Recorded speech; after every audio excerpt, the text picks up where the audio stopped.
LGBTQ plus youth are almost 5 times as likely to attempt suicide and are significantly more likely to struggle with substance use. These are not just statistics. They are urgent calls to action. So we ask you, for the next few minutes, please just put aside politics, religion, and personal beliefs about right and wrong, and imagine the first time you held your child, the overwhelming joy that you felt, and the promise of unconditional love. It's that support that can be their shield when facing the unique challenges that LGBTQ kids have. I'm Jodie Sweetin, your host for Awkward Conversations, where each week we provide parents with practical advice on how to raise happy, healthy, substance-free kids who are empowered to make smart choices. In this episode, we will discuss how you can support your LGBTQ child. We understand it can be daunting and even scary, so our experts will also offer the support you need to be able to fulfill that promise of unconditional love. And before you think this doesn't apply to you, remember, fostering empathy and teaching acceptance helps all children develop resilience and emotional intelligence, 2 very powerful tools that they will need to make smart, healthy choices throughout their lives. I would like to welcome everyone to today's show. Thank you so much. God, that intro. I was crying already. The unconditional love. This is how we're starting out. Yeah. Yeah, we want to remind people that, that their kids need them no matter what. Yeah, your kids always need you. I mean, we adopted our foster kid, my husband and I, when he was 5 years old. And, everybody wants a baby. And when we met our kid at Child Protection Services, he was 5 years old, and I went, this is a baby. Mm-hmm. This isn't, this is, when you're 5 years old, you still need your mom or you still need your dad. And when I remember one of the workshops we went to, one of the foster adoption workshops we went to, there was a 17-year-old girl going away to college, and she said, I still want to be adopted. And people were like, why do you still want to be adopted? And she goes, I'm going away to college. Don't you think I'd want someplace to return to at Thanksgiving or Christmas, go back to a family that I feel, I belong to, a place I belong, a community that loves me. Absolutely. So I've already completely taken over the conversation. No, it's okay. No, you know what? That's my time. I'm leaving. Well, let me go back and introduce our guests first, because we have some incredible guests today. Our first guest is Mel Brown, who is a specialist in working with gender-expansive children and their families. Mel, thank you so much for joining us today. We're really happy to have you. I'm so happy to be here. And then also we have my dear and wonderful friend, Alec Mapa. That's me. That's you. Alec, you do so much work within the LGBTQ community, within the substance abuse community, within the adoption community. There's just so many things that you have personal experience about that you are so open and willing to talk about. So I'm really excited to have you on as a guest today. Likewise. Thank you so much for joining us. Thank you. I was told there was going to be a goodie bag of some kind with merchandise. There will. It's my undying love and devotion. And a bathrobe. Notes, sign, autograph notes. Swag. But Alec, I would love to hear a little bit about some of your advocacy work that you do, because it is so important to the community. I did a lot of work with Family Equality. Family Equality was is the organization that helped us get marriage equality. They lobbied a lot on Capitol Hill, and Family Equality came about, and they said, this is what our families look like. It's not that different from yours. We have kids, and getting the word out and presenting ourselves and showing our relationships and showing our kids and showing our humanity kind of eased a lot of the prejudice that was happening during marriage equality, which is why the work you're doing in advocacy for these differently gendered kids or kids who are expressing gender in different ways is so important because it widens the expanse of who belongs. But,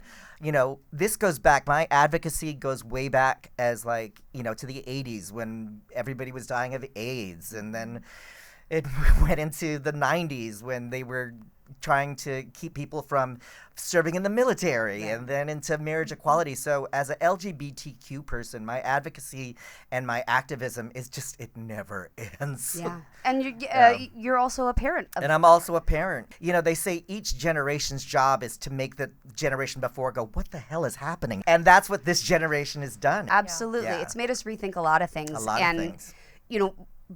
The name of the show obviously is Awkward Conversations, and we know that there are probably a lot of parents out there that find the topics of gender and sexuality and all of those things awkward and uncomfortable. And I'm Right. sure there are plenty of kids out there. The last thing you want to do is talk to your parents about some of this stuff. But we were talking earlier before the show started about the importance of chosen family. I would love to hear, what are some of the things that you see families of LGBTQ youth dealing with and struggling with, and how can we help? I'm going to answer many questions with it depends, because it really depends on where the child is in their exploration, how the parents feel about it, or the caregivers feel themselves around, and the verbiage that they have or don't have. And so there's always a lot of fear. There's a lot of, society itself shows all these things that are, trans kids have a high incidence of, substance abuse. And no, it's because it's not their transness that increases their risk. It's their bumping up against society that is transphobic and homophobic that then increases their risk. And so when parents come in, there's a lot of fear. And so what I try to do is hold that for them. But I also talk about, first thing, who are your people? Where is your community? And if that is not established for the child and also the parents, that's the first thing we need to talk about, is who can you talk to? Because what I don't want the parents to do is share their feelings of unease with their child. They can share it with me, they can share it with another adult and someone else, but let's not invalidate this child's experience. And that's the first thing that I think is really important. Yes. You just messed me up with that one. Yeah. Just the empathy, because the value in that is you're mirroring back.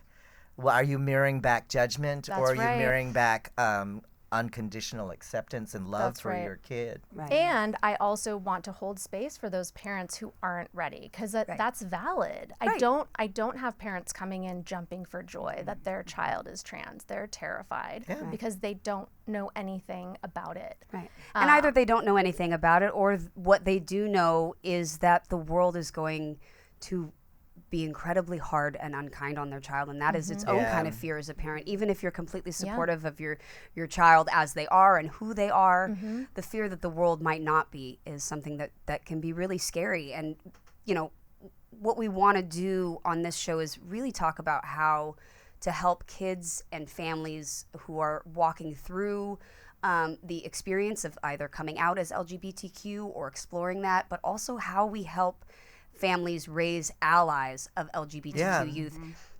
Allies that will stand up and say, that's not how you talk to my friend at school. Right.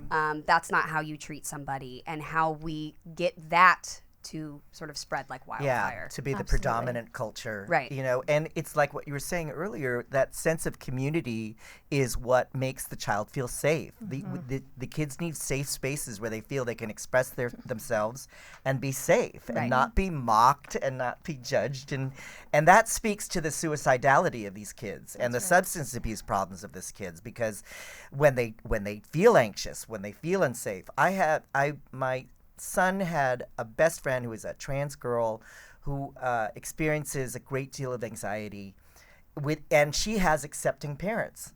And I said, well, what are the anxieties what are her major anxieties? She goes, her anxiety isn't about her parents' acceptance, it's about living in the larger world. That's right. As a trans person. Right.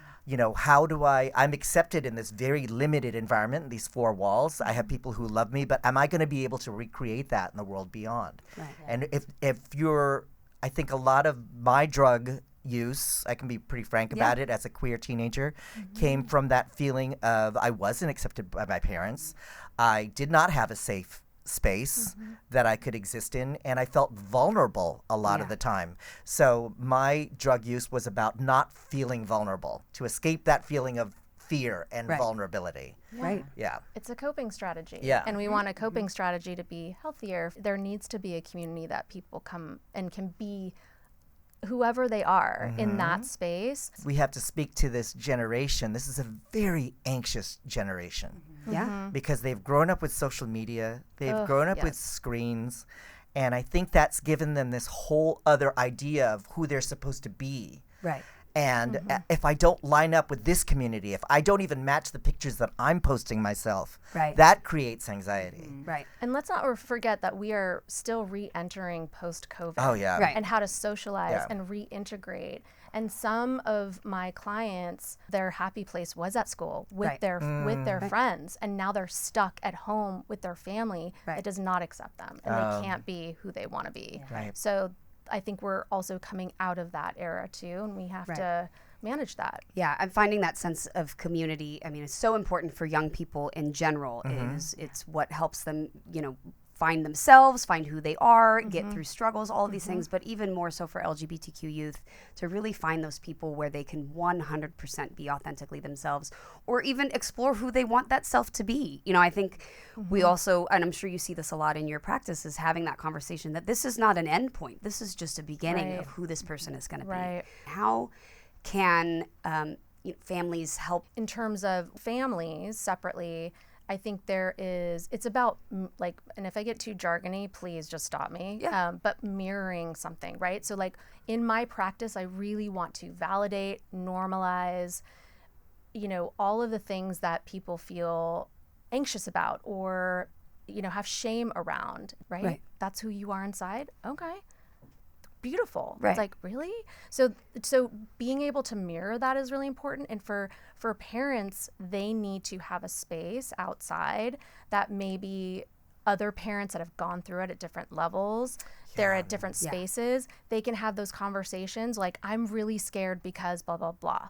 I don't know where to buy my kid a bathing suit now because I don't have those resources. And so sharing those resources is really important. So getting, there's some, transitioning family groups that I will first say, you probably need to speak to other parents that are going through this, that have gone through this, and those are online, and do that separately from your child too. That's really important. And educate yourself. Yeah. And That's we will get those resources from you as well, sure. and definitely include them in the show notes, because I know that is something that a lot of parents and families are out there looking for. Right. And also even bibliotherapy, if you don't have the words of how around gender and sexuality, and remember, those are two different things. I think society ties those things so closely together, and we need to start separating. A gender identity is very different than someone's sexuality.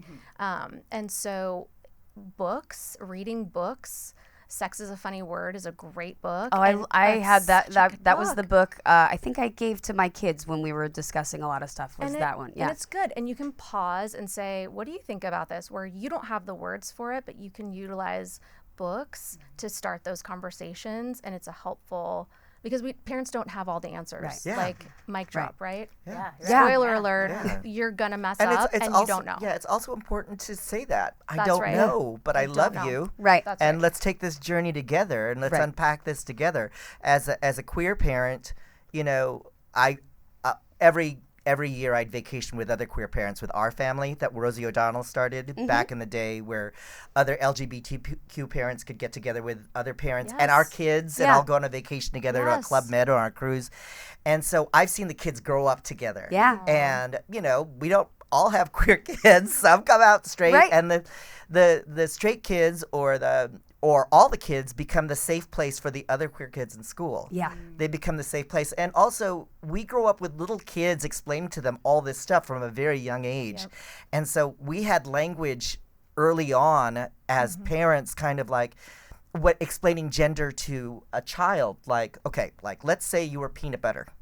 You're made out of peanut butter. Let's just say you were a jar of peanut butter, but you were in a grape jelly glass. And it said on the thing on the outside, grape jelly, and everybody treated you as grape jelly and would open you up and go like, oh, what's this? What are you? And they said, what if you? So a lot of differently gendered people are just in the wrong jar. Right. And they want to be in the right jar and addressed as that thing. And they're like, oh, is this the gender thing again? You don't have to do the peanut butter thing. Right. Yeah. The kids were savvier than. Right. Yeah. Yes. Well, we and- gave them credit for. Yeah. And again, it comes down to having those conversations and having those, age appropriate conversations. Yeah. No one is asking you to talk to your 15-year-old kids the same way that you would talk to your 3-year-olds. Yeah. They're very different Yeah. conversations. And I think parents need to understand that it's okay if your kids leapfrog you. You don't have to have all the answers, and let's be uncomfortable with the fact that you don't know and your child might be teaching you something that you don't have the knowledge for. Right. And so I think that's also hard for parents these days. It's the because they need to vulnerability. be like in charge, Yeah. Right. Yeah, I it's the think vulnerability. It's vulnerability. I think when you, as a parent, it's scary not to know all the answers. Right. Yes. Let's talk a little bit about, parents who kind of feel like they don't really kind of get it, or they can't really get a grasp on this, and like how to kind of manage that. I think something I find a lot is I'll have conversations with families and parents, and they'll say, like, again, I don't get it. It's hard. I don't accept it. It's not something that, is within my religion or, different things. And I'll say, like, do you think that these young people or your child deserve to feel like they shouldn't be alive, or that they're contemplating suicide?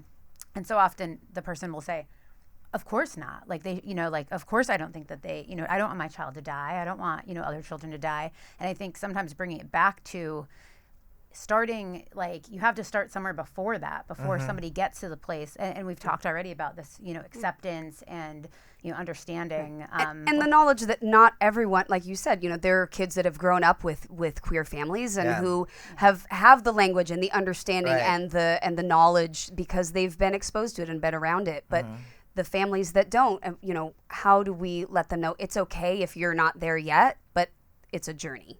What are some of the things that we can remind parents are really what's at stake and what the important thing is? And the important thing is not whether or not you're comfortable as a parent, but it's whether or not your child is alive. supported. Right. Yeah. Right. It's hard to like explain to people, to be empathetic to an experience that they're not experiencing. As parents, we have to empathize with stuff we don't understand all the time. Where is this coming from? Right. Why are you acting like this? This isn't the world we grew up in. Right. Just as the world we grew up in wasn't the world that our parents grew Right. up in. Each generation has to evolve to a Right. certain understanding politically and environmentally that's radically different from the generation before. Right. Yeah. So how do you break that down to people who are new to this experience? How do you make them empathize with something that's completely radically different from who they are? Different ways, and what I try to get into is what's really happening, because it's like, what are we really talking about here, and what are we really afraid of? Right. So the first thing is, if a parent or parents or caregiver come to bring their child to therapy, that's actually a great step, right? So we were Right. talking about this, is like, that's a little bit of a bubble too, that they're even allowing this child to seek help, and that they're seeking help in some way. So that's great. It's the first thing. It's like, great job that you're here, and thank you for being here. You're already a great parent. That's number one. And also, we talk about the risk factors with kids when parents don't support them. And so what I always say is that I don't know where this journey is going to go for the parents or the kids, but I do know that if parents, or if they don't have a supportive structure around them, and that includes the parents, supporting their journey, that there is absolutely an increased risk of suicidality, suicide ideation, drug abuse, risky behavior, self-harm. And so it's really about talking about what will happen most likely if this isn't, if you can't support in some way or find them support. You don't have to do it, but at the very least, find them some support. Right. We don't know what the Yeah. journey might look like for Yeah. them, but we do know what will happen if they don't have a That's community right. and Right. support. Yeah. Yeah.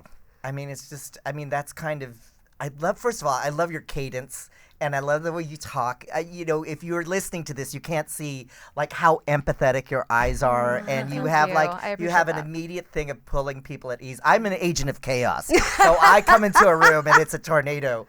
But when you speak about the consequences of not supporting your kid, You know, it's as a member of the queer community, it's littered with the carcasses of Yes. people It is. who have indulged in risky behavior, who have indulged in substance abuse, all because they have religious trauma. They have the trauma of not being accepted by their parents. They have the trauma of being rejected by their primary caregivers. There are a lot of LGBTQ youth on the streets who Yes. have been rejected by their parents. So it's that thing of hurt people, Right. you know, and if Absolutely. you send a hurt kid out into the world, if you send a suffering kid out into the world, it just creates more suffering for them and their communities. Right. And Yeah. also, you know, I think we touched a little bit on it in the beginning, but talking about that hurt people, and that idea of empathy, you know, it everyone needs to have empathy. And it's so key in helping us to broaden our worldview and say, you know what, I might not experience this, but but I know it must be painful for someone else. And the important part is to remember that it's the empathy of children who aren't maybe in the LGBTQ community that we really need to also emphasize, because the issue is the isolation, the loneliness, the bullying. The bullying. There's also hurt people hurting themselves and internalizing that pain. And one of the ways that we see people who are hurting, you know, they internalize that, you know, inside, and they use substances for relief, and they use substances to cope. And, you know, this is a group of people who often, you know, are being kind of mistreated at school by their peer group, sometimes not accepted at home. And unfortunately, substance use and finding that relief and finding that emotional kind of coping is a, you know, critical part of that, unfortunately. Right. But I think it's like also when you said empathy, we want to raise empathetic kids. I mean, what does that look like? My favorite niece, I think she's 13 now, it has Down syndrome and grew up in an integrated classroom. Meaning for like the first 5 years of her education, kindergarten through like maybe 4th grade, was part of the classroom. And it's a new model because usually it was special ed was the model. Right. That we shuffle the Separate kids 'em. off to special ed. The kids who grow up with Abby, my niece, in the classroom have a more expansive worldview Right. and have more empathy for her and would accommodate her. And it brought out such kindness in them. Yeah. And those kids in that classroom, because of that culture, if Abby would face any kind of negative interaction on the schoolyard, the other kids in that class would stand up for her. Yes. That's my classmate. That's my sibling. That's my. Yep. They treated them like family. And so, if you take that kind of empathy and translate it to all, like, we're part of this diverse ecosystem as human beings. Everything that touches me touches you.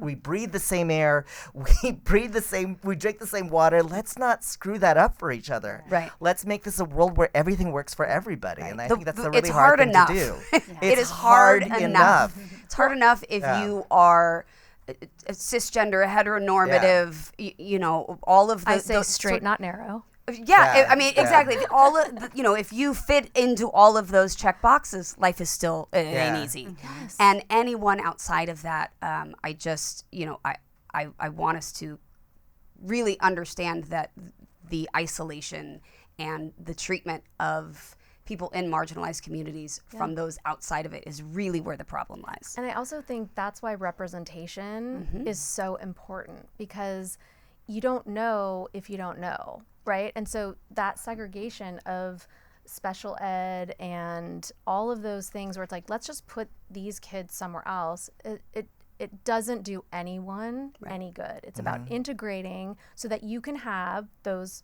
awkward conversations amongst yourselves, because this is someone different and I need to ask questions about it. Welcome back to Awkward Conversations, and welcome to Season 5. I'm Jodie Sweetin, and this is Awkward Conversations, where each week we work to give parents the tools they need to raise happy, healthy, substance-free kids. It's Season 5 of Awkward Conversations. Let's get into it. I think maybe we try to scare kids into not using illegal substances. But today, we equip them with the tools to make really good choices. We've gone from just say no to just say no, KNOW. Now you can download a short animated explainer for kids 6 to 9. so you can watch it together and start the conversation. And now each episode comes with a parent guide with simple tips to use before, during, and after viewing, plus ways to adapt the same lessons for older kids and teens.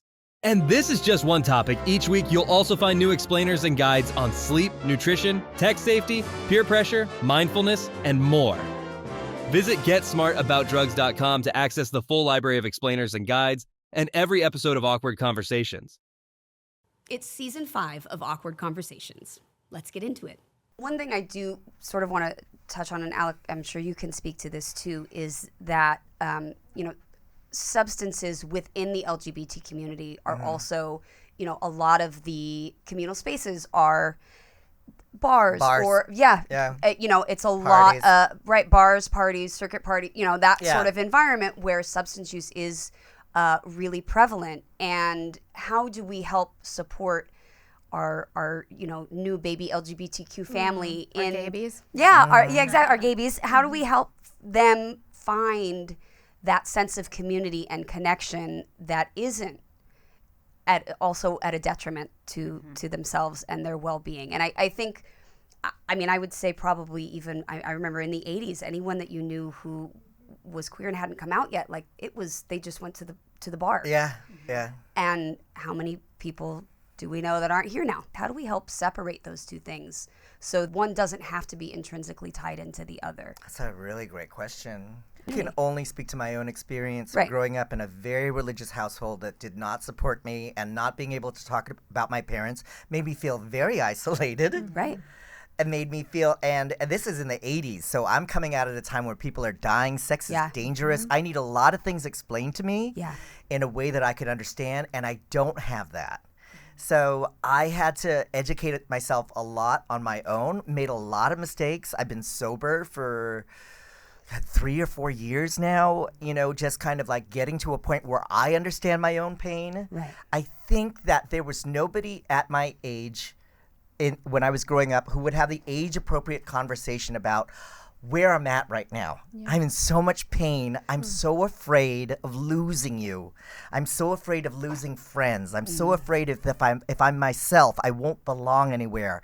And that made me kind of not want to feel any of that fear. So I drank a lot at NYU. I'm a big drinker, and we all did. Right. And that was the community. And then what happens is we're like bumper cars. We'll mess up.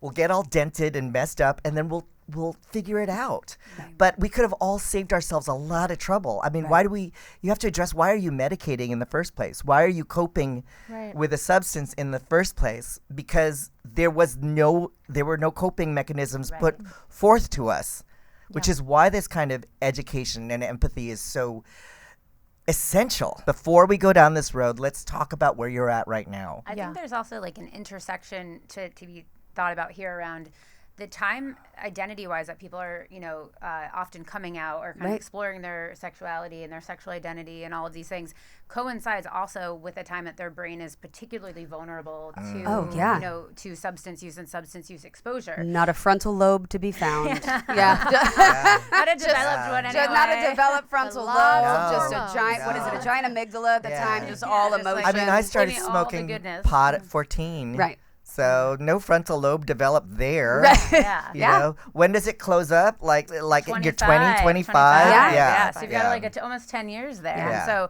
So these young people, I find often are, like you were kind of describing, you don't necessarily have the skills. No one is maybe modeling for you, how do I cope with this experience of who I am as a person, what my identity is. And so you find substances, and all of a sudden you're like, wow, I feel relief. I feel relief. Good. I feel nothing. I feel right. escape. I feel nothing. And your brain gets exposed to that, over and over again, because you seek that over and over, and it makes you at a higher risk for developing a long-term substance use condition.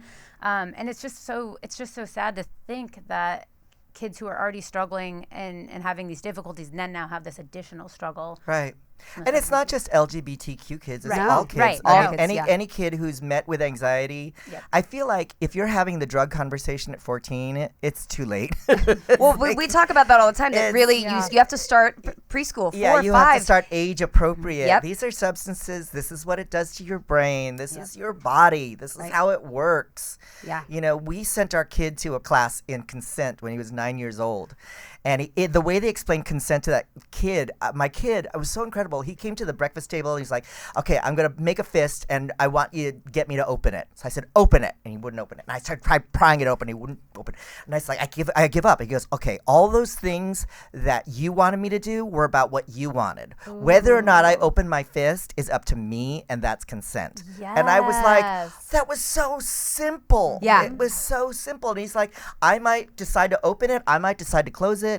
But classes went beyond that. They said, how other people dress is not consent for you to say something or to comment. How other people look does not give you consent to comment on them or bully them. It's like, it's about the sovereignty of who you are as a person. Right. Yeah. You know? And it's about learning to honor and accept or find that path to acceptance. You know, again, we're not asking families and parents who maybe have no experience in this world to just be right on board and you know, at the Pride Parade. Right. But what we're asking is that you don't close that door on your child and you keep it open and you're willing to go on this journey with them because they are going to need you. You know, one of the things that we are advocating for at our school is Rainbow Club.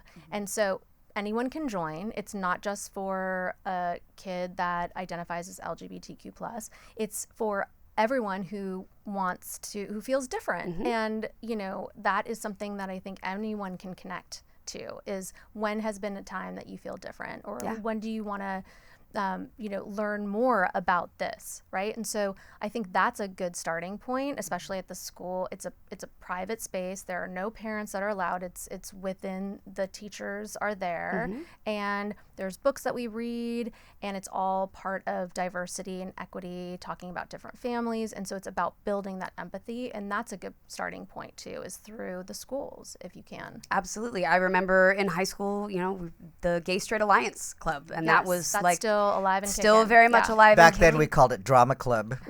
Right, we were just the theater theater. kids, right?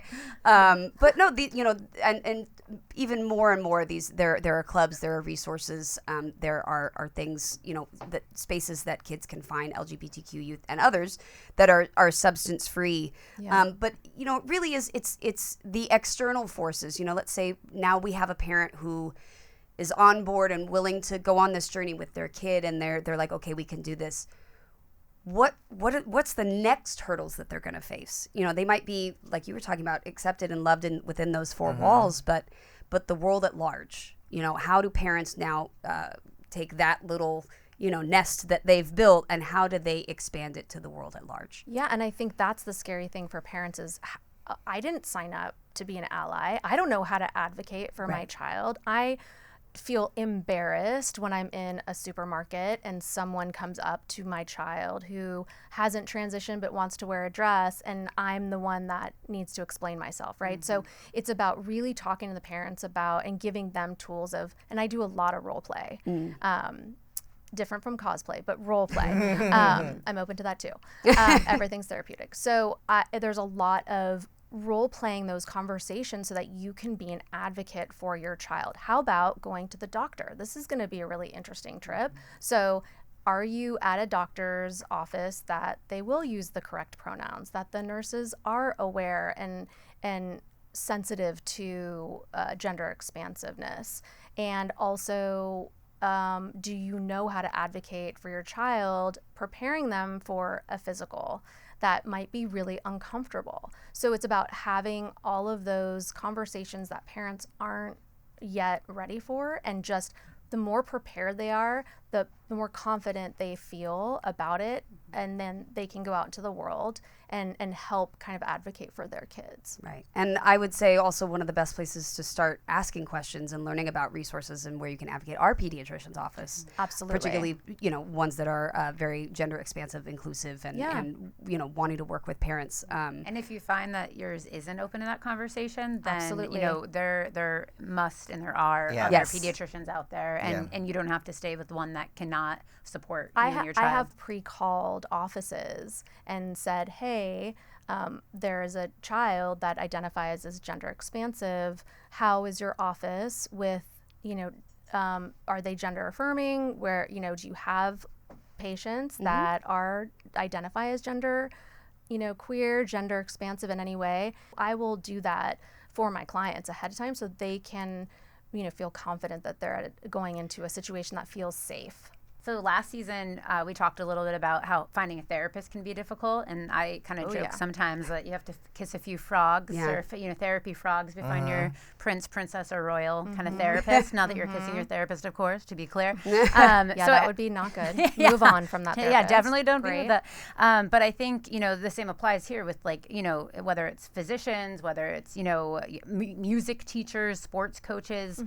Sometimes you have to prepare yourself as a parent to go through that process of vetting these professionals who can be supportive to your child. Yeah. I mean, it's a relationship just like anything else. And I always I put my, kiddos, if I'm working with kids, teens, parents, families, in the driver's seat. That's the first thing I say. I was like, if this isn't working for you, that's fine. And actually, that's a good thing to start from, because if someone else needs you to be in therapy with them, then that's a red flag, right? So you have choice, you have consent to say this works or this doesn't work. And so I think it's also a model for just relationships in general, to say no to things that don't feel right. This isn't a good fit. And so I think that having those conversations and saying, you can wait and see. You can say, I'm vetting other people and this is what I want, and how do you operate? What is therapy in your practice? Put them in the driver's seat of interviewing you and seeing if that's something that works. Sometimes we get to a point where, confrontation is hard, of course, it's scary. But sometimes being able to say, I'm not sure if this is working, and here are some of my concerns, and seeing how that person can respond to your concerns is really a great way to be like, are you the right fit? You have to do it when you're dating people. You have to do it when you're in therapy, because you are divulging all yourself and you're asking another human being for guidance and resources, and you want to be sure that you're asking the right one. Absolutely. You said something earlier that I think really speaks to a lot of the feeling of being overwhelmed, is that you have to remember that it's the start of a journey. It's not like when you talked about the parents coming in so afraid. I think that if all the concerned parties have a willingness, like you said, just showing mustard up. seed of willingness. Willingness. We say in program, there was never anything I surrendered to God that didn't have my claw marks all over it. So it's that willingness that kind of helps us move forward. I mean, it's the equivalent of handing somebody a calculus book and going, become an expert on this today. And it's like, well, that's not going to happen. I may never understand that, but I can learn to love and accept you as somebody who does understand this, and you can help me understand it. I can learn to ask questions. Yeah, I can learn to ask questions. And I can learn to support your love of calculus or whatever it might be, One thing I would really love to make sure that we have for parents are resources and places, that websites, organizations that they can look for. And we always put all of that information in the show notes so that parents can find it easily. The Alec, Mel, do you guys have any resources or places that you have found to be especially helpful for families and youth navigating the LGBTQ journey? There's so many. So feel free to reach out. I am happy to share resources, but I'm affiliate with the Los Angeles Gender Center, and so there are some resources that we that we as a collective share and kind of vet. So you can always go to lagendercenter.org. I like PFLAG. I think it's That's a really great resource. I think it's a really national. great, and it's national, and It's so national. I really like that. They work a lot in suicide prevention and the prevention of substance abuse. I like them a lot, Yeah. and there's a lot of good resources, and again, because it's all over the country, that's really helpful. Also, there's an organization called Gender Spectrum, and they actually have one of the things on their website is talking points. So how would you write a letter to a family member and saying, saying our child is trans and this is what is okay with us and not okay? How would you write that letter? Where would you even begin? How would you have a conversation with the grandparents? All those things. And so there are some resources that have a roadmap for that in lots of different ways, allyship and such. So that's a good resource too.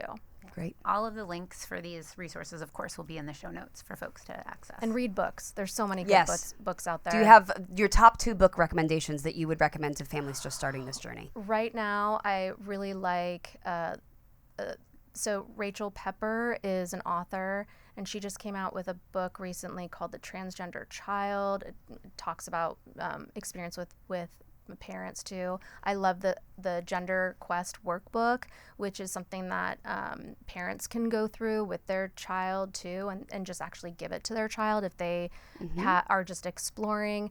The Gender Creative Child is great. Dr. Erin Saft, who's at UCSF, she's amazing, and she's one of my heroes and mentor. Fantastic. I think, like, as we discuss this today, it might be helpful for parents to think about, like, where is the line between kind of normal childhood development and, like, where is the point where they might want to consider getting some support for themselves or for their child as they kind of, are on this journey or considering kind of their identity in different ways.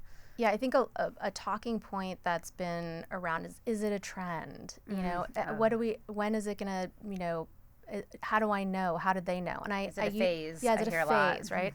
So a phase generally will be at like 6 months. If it's beyond 6 months and your kid is clear and continuing to tell you things that they're feeling, it's time to listen.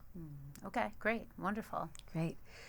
Any last thoughts, Alec, on anything that you would want parents out there who are listening to this to know and be able to relate to their kids? Just put yourself in their place.